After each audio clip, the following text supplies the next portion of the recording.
하나님의 말씀 함께 봉독하겠습니다. 하나님의 말씀은 마태복음 9장 27절 한 절 말씀을 다 같이 봉독하겠습니다. 마태복음 9장 27절입니다. 같이 읽습니다. 시작. 예수께서 거기에서 떠나가실새 두 맹인이 따라오며 소리질러 이르되 다윗의 자손이여 우리를 불쌍히 여기소서 하더니, 지금 우리가 앞선 말씀들 속에 예수님께서 하셨던 놀라운 기적들을 보면서 이 모든 기적과 이사들이 한 가지의 이야기를 하고 있다는 말씀을 드렸습니다. 이분이 누구신지를 가르쳐주는 사건들이라고 말씀드렸어요. 바람과 바다를 잔잔하게 하시는 분, 병을 고치시고 치료하시고 죄를 사하여 주시는 분, 귀신을 제어하여 쫓아내시는 분, 그리고 죽은 자도 살려주셨던 분, 만약 이런 분이 우리 주변에 계시다면 우리는 누구로 이분을 여겨야 될까? 항상 이분이 누구신가 라는 관점에서 우리가 마태복음을 함께 해야 된다고 말씀드렸습니다. 자, 9장 27절에서도 두 맹인이라 하면 앞을 보지 못하는 시각장애인을 말하죠. 시각장애인이 맹렬하게 주님을 부르기 시작합니다. 다윗의 자손이여 라는 말을 필두로 구약에서 예언된 메시아라는 얘기죠. 구원자 그리스도가 당신임을 믿습니다. 유대인들은 누구나 압니다. 우리를 구원하러 오실 다윗의 자손이 있다는 것을, 그분이 그리스도고 메시아라는 것을, 우리 식으로 말하면 구세주라는 말이죠. 그분이 있다는 것을 아는데 지금 예수님을 그분으로 여긴다라는 얘기를 하는 거예요. 다윗의 자손이여 하는 것은 구약에서부터 예언되어져 왔던 바로 그 메시아, 그 그리스도, 그 구세주가 당신이심을 내가 믿습니다라는 신앙 고백과도 동일한 얘기입니다. 다윗의 자손이여 이렇게 예수님의 이름을 부르죠. 그 다음에 28절, 29절, 30절, 31절까지 한번 같이 읽어보겠습니다. 28절부터 31절까지 시작. 예수께서 제자를 나가시는 맹인들이 그에게 나아오거늘 계속해서 이르시되 내가 능히 이 일을 할 줄을 믿으냐. 대답하되 주여 그러하오이다 하니, 이에 예수께서 그들의 눈을 만지시며 이르시되 너희 믿음대로 되라 하시니 그 눈들이 밝아지니라. 예수께서 엄히 경고하시되 삼가 아무에게도 알리지 말라 하셨으나 그들이 나가서 31절도 시작. 그들이 나가서 예수의 소문을 그 고향에 퍼뜨리라. 아멘. 그래서 마태복음 본문에서는요, 우리를 불쌍히 여기소서 이렇게 부르셨거든요. 마가복음 병행구절에 가서 보시면은 똑같은 사건에 대한 기록이 나오는데 예수님께서 두 시집각 장애인에게 불러 세우시고 물으십니다. 뭐라고 물으시냐면 너희에게 무엇 해주기를 원하느냐라고 물으셨어요. 그랬더니 두 사람이 선생님 보기를 원합니다 라고 대답을 합니다. 이에 우리 주님께서 본문의 말씀대로 그들의 눈을 어루만져 주시면서 너희 믿음대로 되라, 너희 믿음대로 되라 이렇게 말씀하시죠. 곧 그들이 눈이 밝아진지라. 그런데 그렇게 밝아진 다음에 입단속을 시킵니다. 그런데 입단속이 됐어야 안 됐어요? 온 유대 지경에 막 소문이 났다고 지금 성경을 기록하고 있죠. 평생 안 못 보던 분들 두 분이요. 동네고 지역이고 다 알아요. 저분은 안 못 보는 분이야. 우리가 잘 알죠. 동네에 그런 분 한 분 계시면 우리가 왜 모르겠어요. 그죠? 이분들도 두 분이나 되니까 잘 알 겁니다.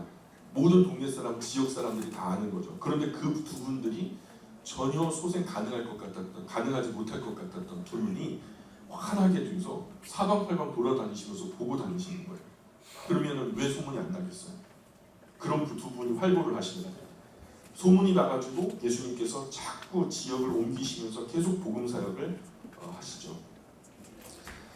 왜 예수님께서 자꾸 입단속을 시키실까요? 지금 이게 처음이 아니죠. 예수님께서 뭔가 큰 이적을 베푸신 다음에 계속 입단속을 시키잖아요. 야이로에 대해서도 누가복음에서 보면은요, 아무에게도 말하지 말라 이렇게 말씀하셨어요. 죽은 딸을 살려놓고 아무에게도 말하지 말라. 본문에서도 엄히 경고하되 삼가 아무에게도 말하지 말라. 베드로에게도 주는 그리스도시요 살아계신 하나님의 아들이십니다 했을 때 이제 아무에게도 말하지 말라 또 그렇게 말씀하시거든요.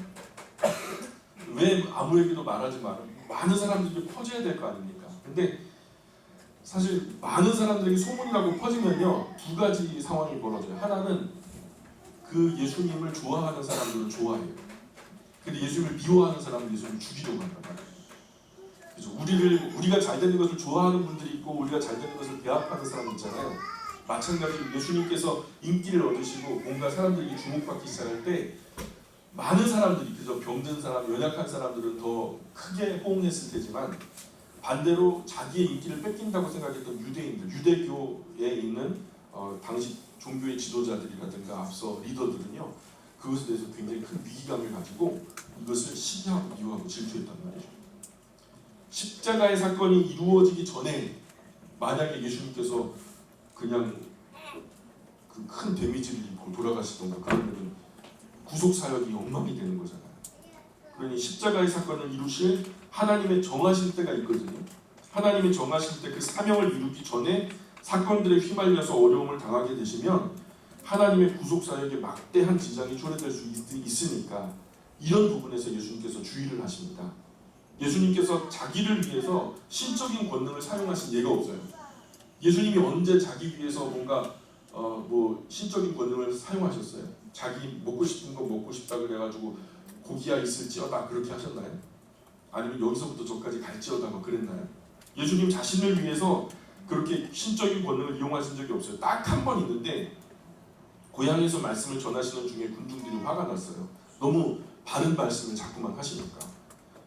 부인할 수는 없지만 말하는 예수님의 입술이 너무 미운 거예요. 그래서 예수님을 둘러싸고 군중들이 점점점 예수님을 갖다가 조여오면서 어디로 몰고 가냐면 벼랑 끝으로 예수님을 몰아갑니다. 곧 있으면 예수님이 톡 건들면 벼랑 낭떠러지 끝에서 떨어져 돌아가시는 거예요. 근데 예수님께서 그때 그렇게 될 걸 아시고요, 저리 가 그랬어요. 이 군중들의 팀이 갈라지고 예수님께서는 아무런 데미지도 없이 군중들에서 벗어날 수 있었다는 거죠. 왜 그러셨을까요? 하나님께서 정하신 사명을 완수하기 위해서 때를 가늠하시는 것이죠. 예수님의 조심스러움을 볼 수 있습니다. 우리가 큰일 앞에 놓고서는 함부로 하지 않잖아요. 우리 이번 주에 이제 수능이 있잖아요. 수능이 있으면 아이들요, 그 전부터 며칠 전부터요 먹는 것부터 가려요. 왜냐면 그건 큰일이니까.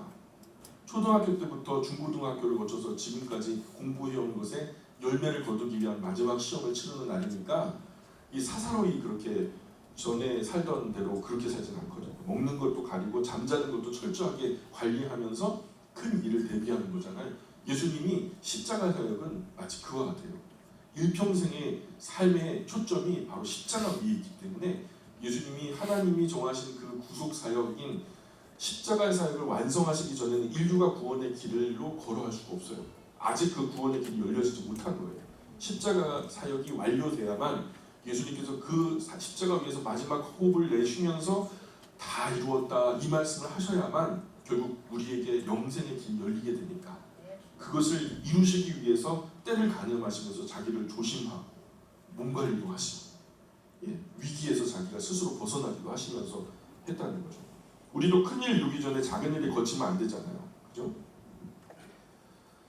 그래서 예수님도 지금 하나님께서 명령하신 십자가의 큰 사명을 완수하시기 위해서 3년의 공생을 모든 순간을 철저하게 십자가에 초점을 맞추고 살아가시죠. 사탄은 한마디로 다른 이름으로 하면 시기 질투하는 영이라 이렇게 소개하고 있어요. 모든 순간을 철저하게 십자가에 초점을 맞추고 살아가시는 예수님을 방해하는 것이 바로 사탄이에요. 사람이 시기하고 질투하면은 사탄과 귀신들이 도발할 수 있는 최고의 재료가 준비되는 거예요. 저 사람이 잘 나가는 게 배가 아프고 질투가 나고 시기가 막 몰려오면요, 그 틈을 타고 사탄과 귀신들이 그렇게 역사를 해요. 예수님을 시기 질투하는 많은 유대인들이 다 공격자들이 되면 하나님께서 계획하신 인류 구속의 역사에 지장이 초래될 수 있죠. 복음서를 반복해서 읽다 보면은 그렇기 때문에 십자가의 사명을 완수하시기 위해서 상황과 사건, 심지어 컨디션까지 조절하시는 예수님의 사명에 대한 진지함을 엿볼 수 있어요. 그런데 받은 은혜를 감출 수가 없어요. 어쩔 수 없이 드러나잖아요. 어쨌든 보지 못하는 두 눈이 보이게 되는 거예요. 감출 수가 없는 거죠. 온 땅에 이 소식이 퍼지고요. 이 두 사람이 사실 우리는 다 알죠. 만약에 이 자리에 선남 선녀가 있어요. 정말 두 사람이 사랑하면요, 두 사람은 몰라요. 근데 우리는 다 알아요. 그런 것처럼 감추고 싶어도 감출 수 없는 게 있죠. 사람을 감출 수 없는 것처럼 받은 은혜도 감출 수 없다고 생각이 돼요. 자, 32절, 33절 같이 읽어보겠습니다. 32절, 33절 시작. 그들이 나갈 때에 귀신 들려 말 못하는 사람을 예수께 데려오니 귀신이 쫓겨나고 말 못하는 사람이 말하거늘 우리가 놀랍게 여기려는데 이스라엘 가운데서 이런 일을 본 적이 없다 하되. 예, 어려운 사람들, 병든 사람들이 계속 예수님께 와서 치료를 받아요. 그죠? 근데 계속 소문은 늘어가고요. 아무도 본 적이 없는 놀라운 일들이 자기 눈앞에서 펼쳐지는데 왜 소문이 안 나겠어요? 소문이 나면 뭐가 문제가 되냐면 시기 질투가 문제가 된다고요. 그잖아요. 지금 여기서. 그래서 34절 계속 읽어보겠습니다. 시작. 바리새인들은 이르되 그가 귀신의 왕을 의지하여 귀신을 쫓아낸다 하더라. 예, 시기 질투가 나니까 예수님이 하시는 이 선한 사역, 우리가 죽을 사람이 살아났어요. 그럼 좋은 일이에요? 슬픈 일이에요? 좋은 일이죠. 그럼 같이 기뻐해 줘야 되는 게 맞죠. 근데 죽을 사람이 살아났는데 저 살려놓은 게 귀신의 힘을 통해서 살아났다고 막 비아냥거리는 거죠. 사실 종교인들이 죽을 만한 상황에서 누군가가 살아났다고 하면 같이 기뻐해 줘야 되는 것이 종교인의 사명이 아니겠어요? 근데 지금 이 바리새인들은 뭐라고 그러냐면 예수님이 고쳐주신 그것을 가지고 예수님이 우리식으로 말하면 귀신 들려가지고, 그죠? 무당이 귀신 들려서 점치잖아요. 자기 능력으로 점치는 게 아니라 내 안에 신이 들어왔대요. 신이 들린다 그러잖아요. 그래갖고 그래서 그들 말로는 뭐 신을 모신다 하지만 성경의 눈으로 보면 귀신을 들리는 거 아니겠어요? 그래서 바리새인들은 지금 예수님의 이런 놀라운 일들로 예수님이 귀신 들려서 귀신 씌워서 이런 기적을 펼치신다라고 비아냥거리고 시기하고 질투하는 거죠. 그러면 사람들이 야 뭐라 그럴까요? 뭐 죽은 사람도 살리고 눈도 뜨게 하고 앉은 맹이도 일어나게 하고 귀신 힘 세네요. 그죠? 안 그래요? 그러면 이 모든 영광이 누구에게 돌아가는 거예요? 귀신에게 돌아가는 거잖아요. 야 귀신 힘 세네, 귀신 용하네, 귀신 진짜 대단하네, 그러지 않겠어요? 그러면 이 놀라운 사건은 이 놀라운 사건에 대해서 누가 영광을 받겠어요? 귀신이죠. 바리새인들이 하는 짓은요 귀신한테 지금 영광을 돌리고 있는 거예요. 그러나 성경이 말씀하는 귀신은 절대로 이런 착한 일을 벌이지 않아요. 성경은요 항상 수식어를 달고 다니는데 더러운 귀신 이렇게 말하거든요. 결국에는 잘해주는 것 같다가도 결국은 사람을 영원히 망하게 하는 그것이 사탄과 귀신의 일이거든요. 순간적으로는 좋게 보여도 결론은 우리를 죽이고 멸망시키려는 목적밖에 없다는 거죠. 자, 요한복음 10장 10절에 이런 말씀이 나와요. 도둑이 오는 것은 도둑질하고 죽이고 멸망시키려는 것뿐이요 내가 온 것은 양으로 생명을 얻게 하고 더 풍성히 얻게 하려는 것이라. 귀신과 사탄과 귀신들이 하는 것은요 도둑 같아요. 그래서 결국에는요 잘하는 것 같아도 멸망시키고 죽이려는 거예요. 그러나 예수님이 오신 것은요 생명을 얻게 하고 더 풍성하게 얻게 하기 위해서 오셨다는 거죠. 우리 주님의 목적과 악한 귀신의 목적이 명확하게 다르죠. 한편은 살려서 풍성하게 하시려고, 한편은 멸망시켜 죽여버리려고. 엄마가 나를 때리는 것과 강도가 나를 때리는 것과 근본적으로 틀리죠. 때리는 것은 매일반이지만 한 사람은 나 잘 되라고 때리고요, 한 사람은 나 죽이려고 때려요. 뺏으려고. 그렇죠. 칼이 매일반이지만 강도의 손에 들려진 칼과 요리사의 손에 들려진 칼이 다르죠. 요리사는 나에게 맛있는 거 요리해가지고 대접하려고 요리를 하는 거고, 강도의 손에 들려진 칼은 나를 뺏고 상하게 하고 죽이려고 하는 의도죠. 이런 것처럼 사탄과 귀신들은요 우리를 죽이게 하려고 하는 거고, 예수님 우리를 살리게 하려고 하는 거죠. 귀신들은 절대로 착한 일 하지 않아요. 항상 속여서 생명을 도적질하고요 악하게 망가뜨려서 죽이고 멸망시키는 것뿐이에요. 지금 누가 귀신 편을 드는 거예요? 지금 여기서 예수님이 귀신 편을 드는 거예요? 아니면 바리새인이 귀신 편을 드는 거예요? 바리새인이 지금 귀신 편을 들고 있어요. 35절 볼까요? 35절 읽어보겠습니다. 시작. 예수께서 모든 도시와 마을에 두루다니사 그들의 회당에서 가르치시며 천국 복음을 전파하시며 모든 병과 모든 약한 것을 고치시니라.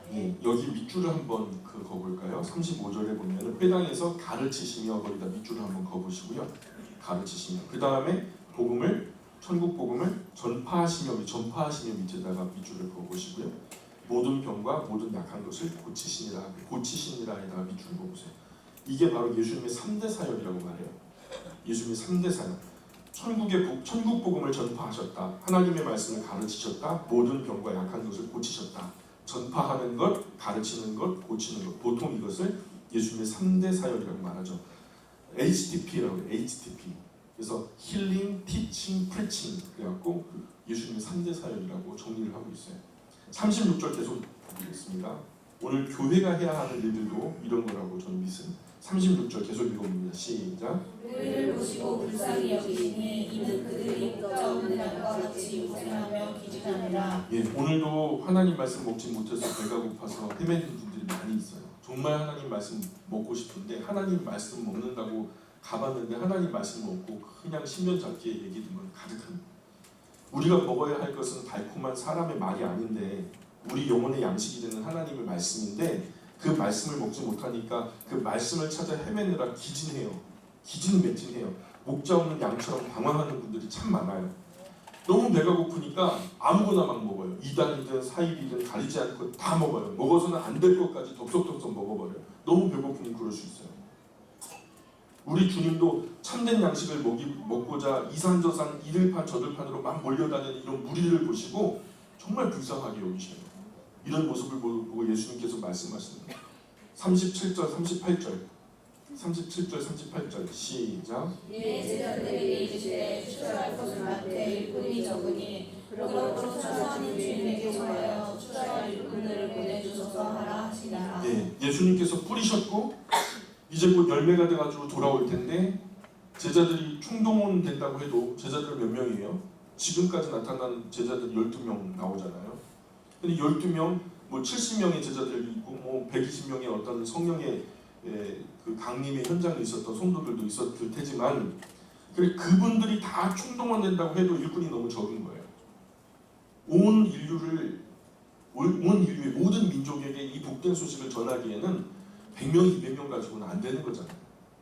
그래서 무르익어서 휘어져 거두어야 하는데 그 일을 감당할 일꾼이 없다라는 것에 대해서 예수님이 너무 안타까워하시죠. 한 집사님이 우리 교회에 찾아왔어요. 예배당에 와가지고 토요일인데 한참 바쁜데 막 그냥 여기저기 둘러보면서 아이고 이 교회는 청소도 안 하네 막 이렇게 시비를 걸더라고요. 그래가지고 우리 청소 이제 할 건데 당신이 청소하기 전에 왔다고 얘기하면서 시비를 거는데 어떻게 시비 거냐. 목사님 하나님의 종 맞죠? 그래요. 그래서 너 하나님의 종이라고 다들 그러더라고요. 그러니까 이 집사님이 나는 하나님의 자녀인데 그러면 종보다는 자녀가 더 높겠죠? 그러니까 나한테 잘 보이라는 거예요. 나한테 잘못 보이면 재미없다는 거예요. 그러니까 하나님께 다 있는데 다 조심하래요. 그래서 집사님 저는 하나님 자녀 아닌가요? 막 그랬어요. 그래서 뭐 하는 수 없이 목사님도 하나님 자녀 맞긴 맞죠? 그래요. 맞긴 맞죠가 뭐예요? 맞아요, 틀려요, 맞대요. 그죠? 저도 하나님 자녀죠. 근데 저는 지금 하나님 이게 바쁜 자녀예요. 오늘 토요일이라 하나님이 해야 되는데 너무 바쁘고 집사님 하나님이 안 하는 자녀네요. 일하는 자녀, 일 안 하는 자녀, 놀고 먹는 자녀, 케어가 많이 필요한 자녀, 다 그냥 보듬어줘야 되는 자녀. 이 귀한 토요일 주일 준비 봉사하며 이 일할 시간에 아버지 집에 나와서 돌아다니는 일도 안 하고 그냥 말썽 부리는 자녀 맞죠? 집사님 말썽 부리는 자녀 같아요. 얼굴이 새빨개져가지고 분해서 한마디도 못하고 가시더라고요. 농담 반 진담 반으로 했지만 하나님께는 일하는 자녀와 철부지 자녀가 있어요. 구원 안으로 들어왔다고 다 물론 하나님의 자녀죠. 근데 하나님의 자녀가 되어서도요 철이 없는 자녀들이 그렇게 많아요. 나만 봐달래요. 왜 신방 안 오게요? 나는 어떤 자녀예요? 철든 자녀예요? 철딱선이 없는 자녀예요? 철이 조금이라도 있으면 가정이 어려우면요 아버지가 농부면요 삽 들고 호미 들고 따라 나가는 거예요. 일 한 번 보태려고 일손 보태려고 나가는 거예요. 그것이 철든 철든 자녀죠. 구원 가지고 언제까지 고민할 거예요? 내가 구원 받았는지 안 받았는지 그거 가지고 30년 공부하고 있으면 어떡할 거냐. 이제 구원의 은혜를 믿고 분연하게 일어나서 이제 남은 평생 어떤 일로 하나님께 기쁨을 드릴지 고민해야 될 그런 자녀가 장성한 자녀 아니겠어요? 아직도 손가락 빨면서 나 상처받았어, 나 삐졌어, 왜 신방 안 오는 거야? 되게 어려워요. 일은 언제 할 건데요? 일하는 대로 상급 주신다고 했는데 상급이 있겠어요? 그러면 천국 가서 남의 별에 들어가가지고 허드렛 일이나 할 거예요? 내 별 10국을 20국을 하나님이 주신다고 그랬잖아요. 돈 따라가면 돈으로 망하죠. 성공 따라가면 성공으로 망하고요. 명예 따라가도 전혀 명예롭지 못하게 인생이 끝나버리는 예를 우리 주변에서 흔하게 봐요. 그러나 하나님의 말씀에 진리를 따라가면 이 모든 것이 더해진다라고 성경은 약속하고 있어요. 그래서 우리 주님은요, 무엇을 먹을까, 무엇을 마실까, 무엇을 입을까 염려하지 말라고 말씀하셨어요. 예수님이 억만장자 되게 해줄게 그렇게 말씀하신 것은 아니에요. 화려하지 않지만, 어쩌면 넉넉하지도 못하지만, 입을 것이 없어 못 입고 먹을 것이 없어 못 먹고 쉴 곳이 없어 살지 못하는 그런 일은 없을 거라는 거죠. 그러니 먹을 것이 있으니 감사하고 입을 것이 있으니 더 감사하고 쉴 곳이 있으니 감사하면서 진리를 추구해야 되는 것이 장성한 자녀의 삶이겠죠. 창세기부터 요한계시록까지 진리를 제대로 배우고 가르칠 수 있는 사람은요 절대 굶지 않습니다. 뿐만 아니라 주님의 복음을 위해서 집이나 전투를 손해보고 아비나 어미나 형제, 친구에게 버림받은 사람은요 금세 있어 여러 배로 받고 핍박을 더 많이 받으면 내세에서 영생을 받지 못할 사람이 없다라고 약속하고 계세요. 여러 배를 받고요. 이 땅에서도 내세에서도 영생까지 주신다는데 주님 위해서 한번 희생해볼 가치가 있잖아요. 이렇게 남는 장사가 어디 있어요? 우리가 주님의 밭에서 추수할 성실하고 진실한 일꾼 되기를 주님의 이름으로 축원합니다. 10장 1절 한번 읽어볼까요? 10장 1절입니다. 시작. 예수께서 그의 12제자를 부르사 더러운 귀신을 쫓아내며 모든 병과 모든 약한 것을 고치는 권능을 주시니라. 아멘. 그래서 마태복음 10장은 예수님께서 제자들을 일정 기간 훈련하신 후에 예수님께서 하시던 그 일을 그대로 하도록 권능을 주시고 파송하는 장면이에요. 예수님이 하셨던 그 일이에요. 그 일을 이제 제자들에게 넘겨주는 거죠. 사실 저는 우리 모두가 오늘 성경에 나타난 그대로의 일을 감당해야 된다고 봐요. 그동안 우리 한국교회가 너무 성도들을 어린 철부지처럼 훈련해 왔거든요. 그러니 잘 훈련된 농사는 전장에서 그 능력을 발휘하잖아요. 잘 훈련된 전사는요 일당백을 감당하는 거죠. 그래서 일상으로 들어가서 신앙으로 승리하는 다윗과도 같은 믿음의 용장들이 우리 교회에서 많이 나타났으면 좋겠어요. 그냥 비실비실 나가가지고 신앙적으로도 그냥 이겨내지도 못하고 선으로 악을 이겨내지도 못하고 픽픽 쓰러지는 그런 희망이 없는 사람들이 아니라 정말 100명이 우겨싸움을 당하여도 그가 안에서 신앙으로 승리하는 요셉과도 같은 그죠? 감옥 안에서도 오롯이 하나님을 의지할 수 있는 그런 용사 같은 성도들이 우리 영광교회 모든 성도들이 되었으면 좋겠습니다. 과거에 한국교회는 어떻게 가르쳤냐면 목사는 목자다, 성도는 양이다 이 구도로 가르쳤어요. 성경은 한 번도 그렇게 말씀하신 적이 없어요. 양은 그저 목자가 주는 꼴이나 먹고 젖을 내놓으면 만족하다 이렇게 생각했어요. 그 전에 가르침은 그랬어요. 목사는 목자요, 양은 성도는 양이다. 그러니 목자가 꼴을 주면 그 꼴을 열심히 씹어 먹고 젖을 내주면 그것으로 만족하다. 그러나 그것은 성경이 말씀하는 바 명백하게 잘못된 사실이에요. 일찍이 이것을 알았던 고 오카는 목사, 지난주에도 제가 잠깐 갔다 왔습니다만 오카는 목사님 가까운데 양성에 사랑의 교회 수양관이 있어요. 거기 묘지가 있거든요. 뭔가 목회적인 본질이 흐려지고 정신이 혼돈될 때마다 제가 한 번씩 드라이브 하면서 그곳에 무덤 앞에 서요. 목회의 본질을 다시 한번 리프레시 하려고 가는 거죠.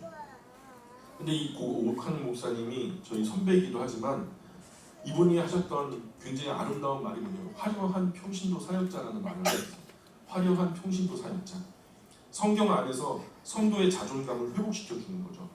그래서 오직 하나님 안에서 예수 그리스도만이 우리의 목자예요. 우리에게 목자가 있다면 심지어 다윗도 나의 목자는 여호와 하나님이시다라고 말했어요. 그죠? 다윗도 여호와는 나의 목자시니 그랬잖아요. 그죠? 근데 목자가 될 자격이 있나요? 목회자도 양이에요. 성도들도 양이고요. 그래서 목사, 성도 할 것 없이 우리 모두는 하나님의 양, 유일한 목자가 있다면 우리 여호와 하나님. 우리는 다 그리스도의 제자라는 거죠. 사실 성도님 안에 목사보다 탁월한 면이 훨씬 더 많이 계시거든요. 어떤 부분에 있어서는요, 전문적인 일에 종사하시는 분들은 목사보다 탁월하잖아요. 안 그래요? 평생 그 일을 하셨던 베테랑 같은 분들이 우리 교회 안에도 여럿 계시거든요. 제가 그 분야에 대해서 가면은요 완전히 문외한이에요. 과거 한국 교회는 교회 안에서 이런 탁월한 면을 내세우면요 잘난 체한다라고, 교만하다고, 그래서 막 좀 힘을 빼라고 막 그랬던 적이 있었거든요. 그렇게 비추어졌던 것이 사실이죠. 그러나 성도 한 사람 한 사람이 각각 자기의 영역에서 최고의 전문가들인 것은 사실이거든요. 목회자가 도저히 따라갈 수 없는 영역에 있어서 전문가들은 분명해요. 성도가 양이라면 목사도 양입니다. 같은 양으로서 우리는 함께 동역해야 하는 관계예요. 함께 일을 이루어가야 하는 관계예요. 성도도 목사도 모두 예수님의 제자라는 거예요. 그런 의미로 본다면 오늘 우리 모두가 영광교회라는 교회를 목회하는 목회적인 동역자들이에요. 옆에 계신 분들 한번 인사해 주세요. 나의 동역자입니다.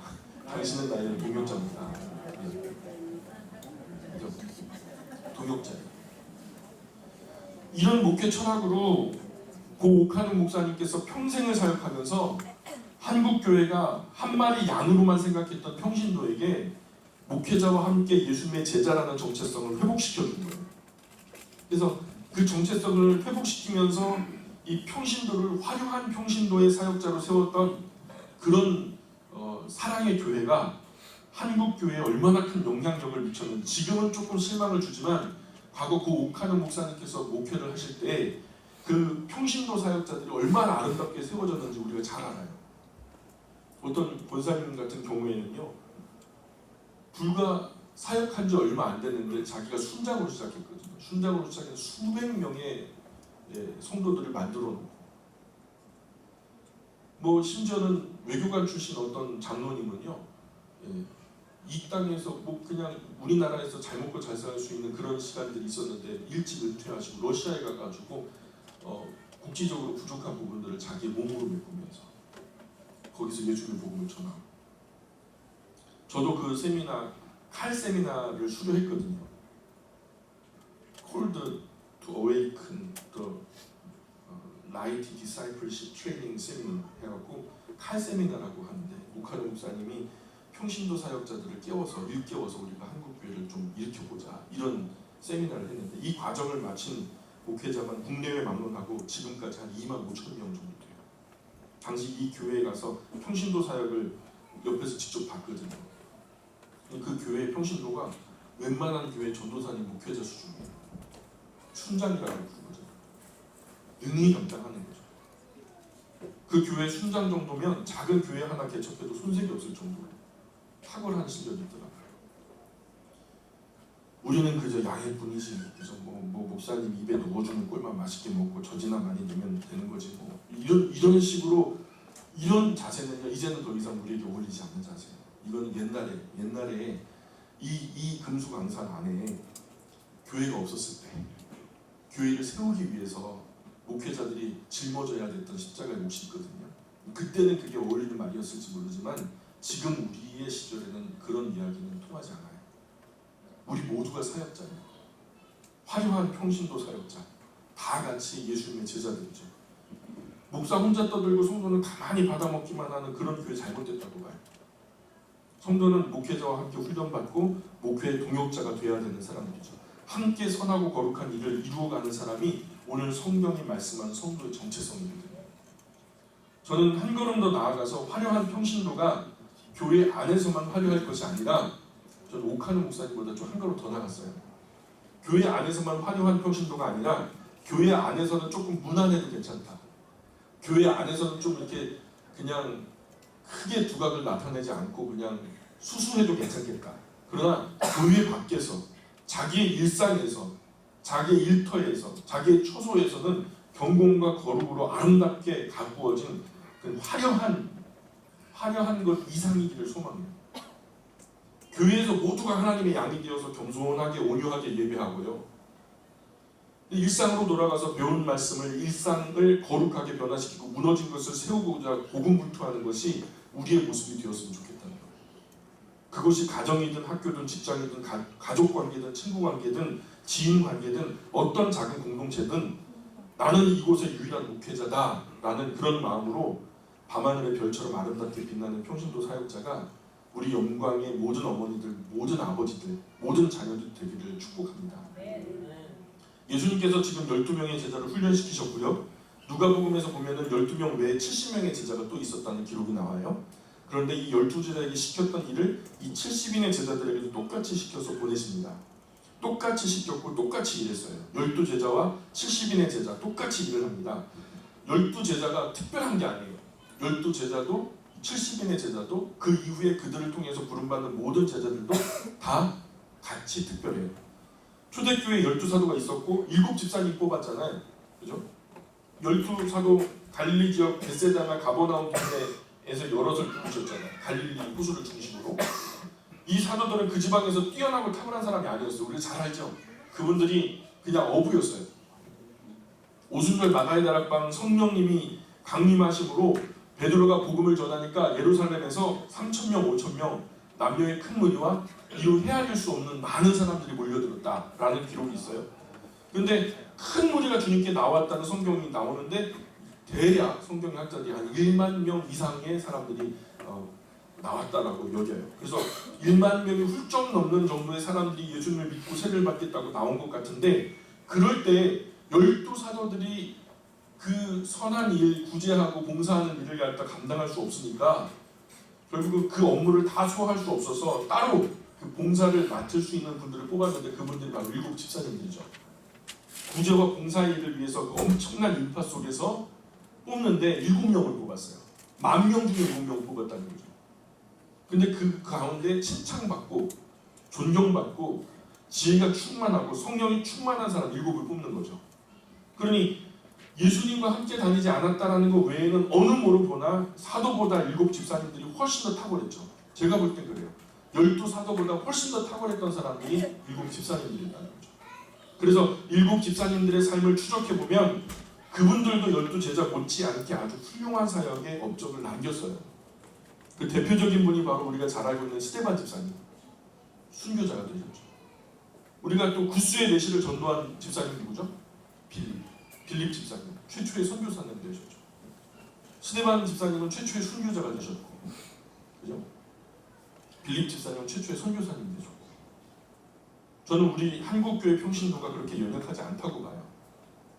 이미 충분한 정도가 아니라 필요 충분한 준비된 분들이다라고 생각해요. 여기에 성경만 제대로 배우면 성경을 뿌리로 각 분야에서 한가닥 하실 분들이 다 이 자리에 앉아 계시다고 저는 봐요.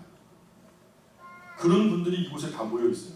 이미 앞서 서 있는 목회자보다 훨씬 더 크고 탁월하게 펼쳐질 놀라운 은사의 기능들로 충만해 있어요. 그래야 정상이죠. 항상 목회자보다 크셔야 돼요. 자꾸 목사님만 목자고 나는 양이다, 우리는 다 양이다 하고 전부 주저앉아 버리면 교회가 목사만 쳐다보고 의미 있는 일 하나도 못해요.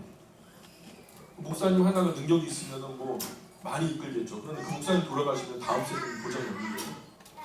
그런 교회들이 한둘이 아니잖아요. 지금 가장 못나고 죄 많은 이에게 아마도 하나님은 목사의 인지를 주신 것 같아요. 제가 생각해도 그래요.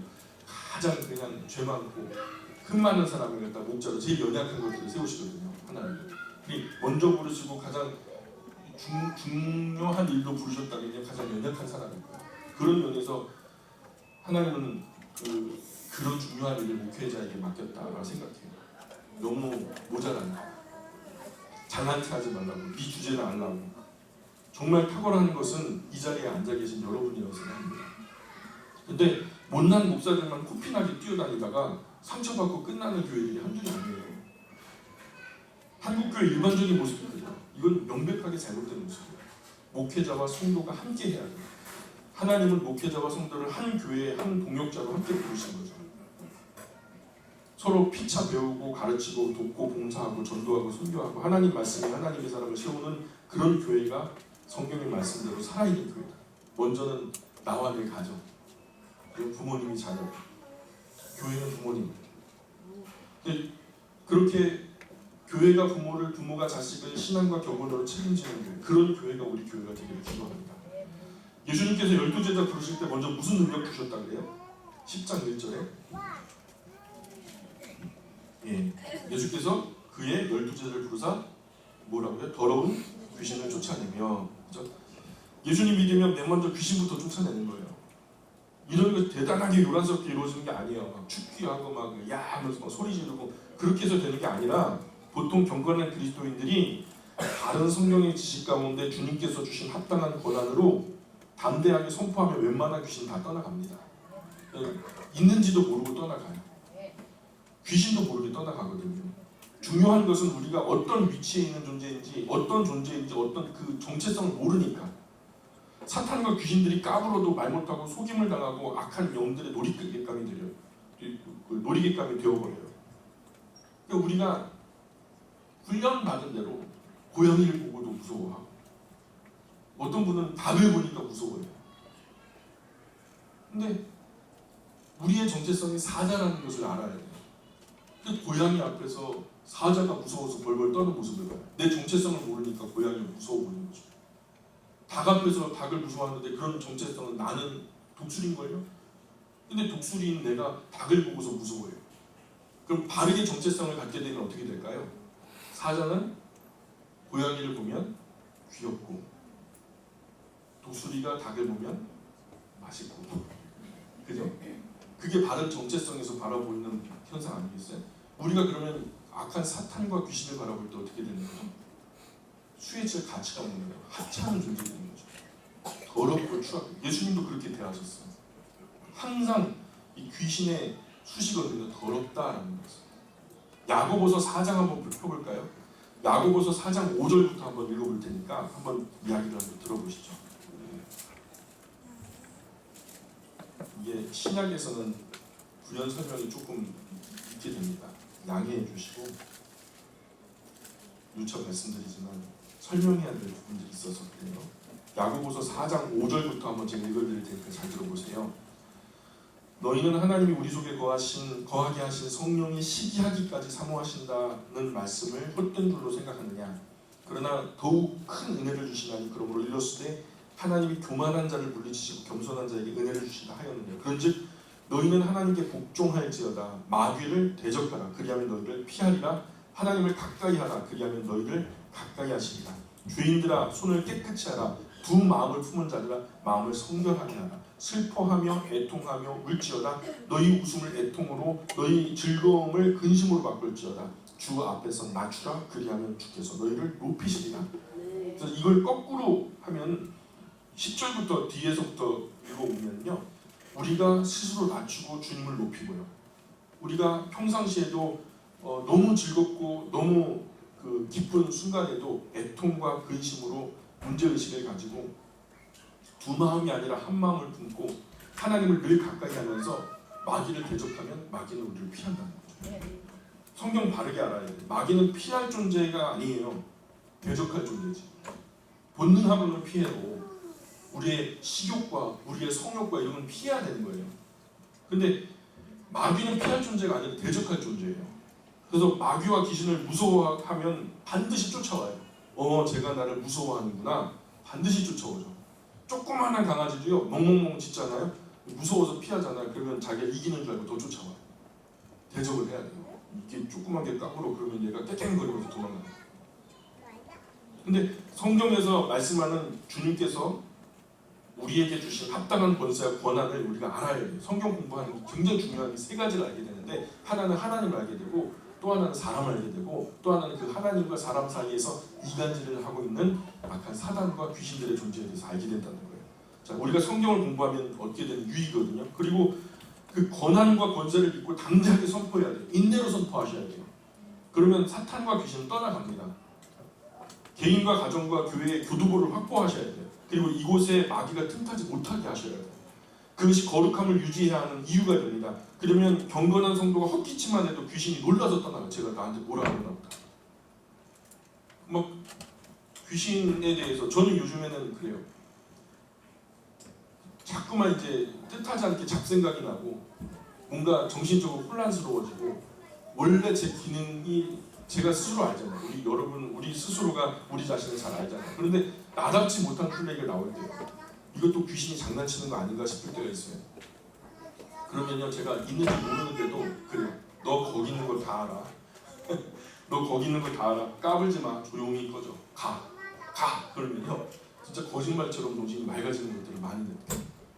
귀신이 있는 거 모르고 혼잣말로 이야기해도 숨어있던 귀신도 떠나가요. 정말. 저는 이 말씀 준비하면서도 제 자신한테 선포해요. 더러운 귀신은 떠나가라. 떠나가라. 예수님의 이름으로 명령한다. 당장 나가. 혹시 나도 모르게 나에게부터 속삭이는 더러운 귀신이 있을 수 있을 거니까. 귀신이 잘하는 것이 뭐냐면 속임수를 잘해요. 있는지 모르게 있어요. 아주 언패에 아주 그냥 탁월한 귀재예요. 절대 티나지 않게 살살살살 꼬드겨가지고 결국에는 사람 죽이게 하고 막 강도짓 하게 하고 막 강간하게 하고 나쁜 짓 하게 하고 결국에는 그렇게 한 다음에 그 일을 저지른 다음에 떠나가요. 그리고선 이 사람만 남죠. 아주 치사하게 지가 그렇게 꼬드겨가지고 범죄하게 해놓고서 그리고서 저쪽에 길 건너가서 뭐라면 너 왜 그랬어? 그러고서 손가락질 하는 놈이 바로 사탄과 귀신들이에요. 그러니 항상 성경의 바른 지식 가운데 있어야 하고 주님께서 주신 합당한 권한을 마음 가운데 확고하게 인지하셔야 돼요. 그리고 나와 가정과 자녀와 교회를 향해서 습관적으로 선포하셔야 돼요. 그러면 우리가 과수원 가면은 새가 없는데도 딸랑딸랑 하잖아요. 그죠? 딸랑딸랑해요. 혹시 있을지 모르는 새 때문에. 근데 숨어있던 새들이 화자상 놀라서 날아가요. 또 그런 것처럼 우리가 지극히 큰 능력이 우리에게 임할 때 찌릿찌릿 임하는 게 아니에요. 뭔가 신비하게 환상 가운데 임하는 게 아니더라고요. 이미 우리는 그런 능력을 소유하고 있어요. 아멘. 이미 하나님의 말씀 가운데 예수님을 구주와 주를 영접한 하나님의 자녀들에게는 이미 그런 권세가 있다라고 우리에게 증언하고 있어요. 자연스러운 거예요. 그런 힘과 능력을 사용하는 것은요. 사자가 고양이를 무서워할까요? 독수리가 닭을 무서워할까요? 무서워할 수 없는 거예요. 우리 그리스도인은 자신의 정체성을 모르니까 고양이 앞에도 닭 앞에도 무서워하잖아요. 그러나 그리스도인의 건강한 정체성을 회복하면 고양이는 귀엽고 닭은 맛있다니까요. 그러니까 우리 주님은요 믿는 이의 영과 정신에 깊이 새겨 놓으셨어요. 그래서 성경을 보다 보니까 귀신을 쫓아내는 권능을 주셨다고 말해요. 예수님을 따르는 모든 이에게 주신 하나님의 능력이에요. 그것이 기도원에만 있는 게 아니에요.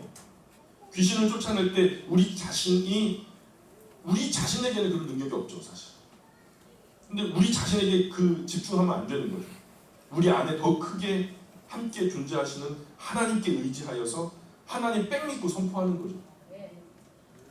그래서 우리 안에 그런 부분이 있어요. 어떤 근거가 없는 불평과 불만들, 불안과 불면증, 우울, 초조, 절망, 분노, 음란, 거짓, 교만, 시기, 질투, 미움, 이 원인이 없는 아픔, 이게 비인격적인 기쁨, 조울증 막 이렇게 기복이 심한 어떤 기쁨과 슬픔, 살인, 밑도 끝도 없이 막 죽이고 싶은 거 이럴 일은 아닌데 불 한번 새치기 했다고 막 죽일 건 아니잖아요. 살인, 막 더러움, 무질서, 대인관계에서의 깊이 등등 다 사탄과 귀신들이 즐겨 사용하는 도구예요. 알코올, 마약, 섹스 이런 것들도 다 그들이 즐겨 사용하는 도구들이에요. 이런 증상이 나나 내 주변 사람들에게 있다면 의심해 봐야 되는 거죠. 그리고 그를 위해서 기도해 줘야 돼요. 때마다 시마다 손잡아주면서 친절하게 안녕하세요 속으로는 그렇게 하셔야 되고요. 그 겉으로는 그렇게 하셔야 되고요. 속으로는요 손 잡아주면서 그렇게 기도해 주셔야 돼요. 이 사람을 붙들고 있는 더럽고 악한 귀신을 떠나가라. 선포하셔야 돼요. 나는 조금 성격이 내성적이다 하는 분은요 자꾸 자기 생각의 집을 안으로만 짓거든요. 그러다가 자기 속에 갇히게 돼요. 그것이 심하면 나중에는 우울증이 오고 나중에 자폐증도 와요. 사실 악한 영의 인도로 이루어지는 일이에요. 귀에서 계속 속삭이는 거예요. 악한 사단이. 귀신의 특징이 더러움이에요. 깨끗하다라는 말은 카다르토스라는 말인데 그 카다르토스라는 말 앞에 부정 접두어 아라고 붙여있어요. 그래서 아카다르토스라고 해요. 아카다르토스. 따라해 보실까요? 아카다르토스. 깨끗하지 않은, 그러니까 더러움이 되는 거죠. 성경에 나타나는 귀신들의 특징이에요. 그래서 이 단어가 귀신의 수식어가 되어서 복음서나 요한계시록을 보면은 22번이나 더러운 귀신이라고 말하고 있어요. 에덴의 범죄 이후에 우리의 영혼이 많이 오염됐거든요. 그래서 육체를 가지고 이 땅을 사는 동안에는 영이 어두운 것이 사실이에요. 그래서 그 빛을 사모하는 삶이 신앙생활이죠. 하나님의 빛을 사모하며 살아가는 사람들이 바로 빛의 자녀들이에요. 그래서 우리의 어두움 때문에 우리의 육체는 잘 보지 못하지만 그 육체적인 것들은 잘 봐요. 물질적인 육체적인 것들은 잘 볼 수 있어도 영적인 것들을 우리가 잘 볼 수가 없잖아요.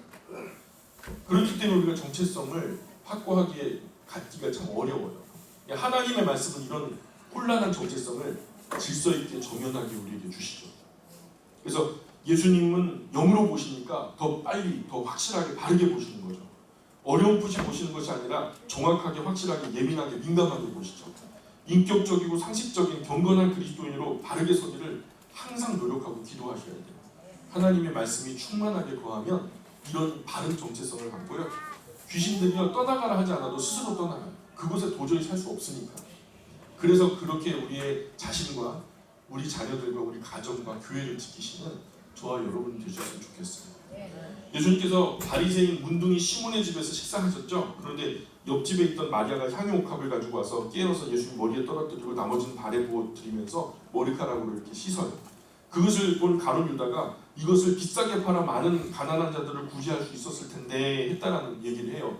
그 불평하는 그 순간에도 마귀가 틈을 탔다라고 성경이 말씀하고 있고요. 입이 이만큼 나와갖고 쟤 왜 저래? 그죠? 그리고 불평하는 순간에 귀신이 다가오는 거예요. 불평 불만 안 좋은 거예요. 어떤 제자가 스승을 팔 생각으로 모시는 사람이 어디 있겠어요? 배우려고 하죠. 정상 아니잖아요. 얘는 팔려고 했대잖아요. 가룟유다는. 그런데 성경은 마귀가 벌써 가룟 시몬의 아들 유다의 마음에 예수 팔려는 생각을 집어넣었더니 그렇게 속삭이는 거야. 사탄은 항상.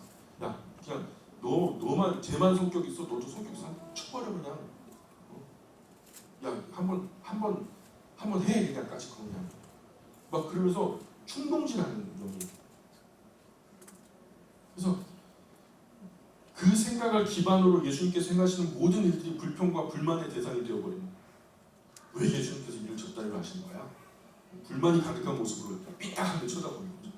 삐딱하게 쳐다보는 분이 있다면 자신을 향해 선포하지 마. 더러운 귀신을 떠나가라.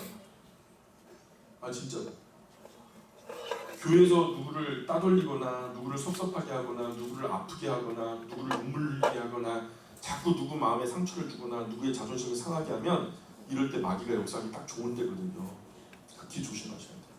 항상 나를 먼저 돌아보고 그리고 남도 돌볼 줄 아는 것이 그리스도인이 되는 줄 믿습니다. 근데 그 말씀 끝에 더러운 귀신을 쫓아내시며 모든 병과 모든 약한 것을 고치시는 권능을 주십니다. 이렇게 말씀하는데요.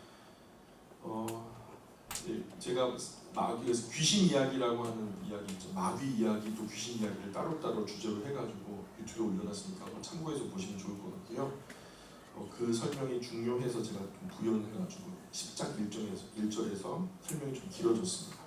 다음 주에도 계속해서 10장 1절부터 말씀을 시작하도록 하겠습니다. 기도할게요. 하나님의 은혜와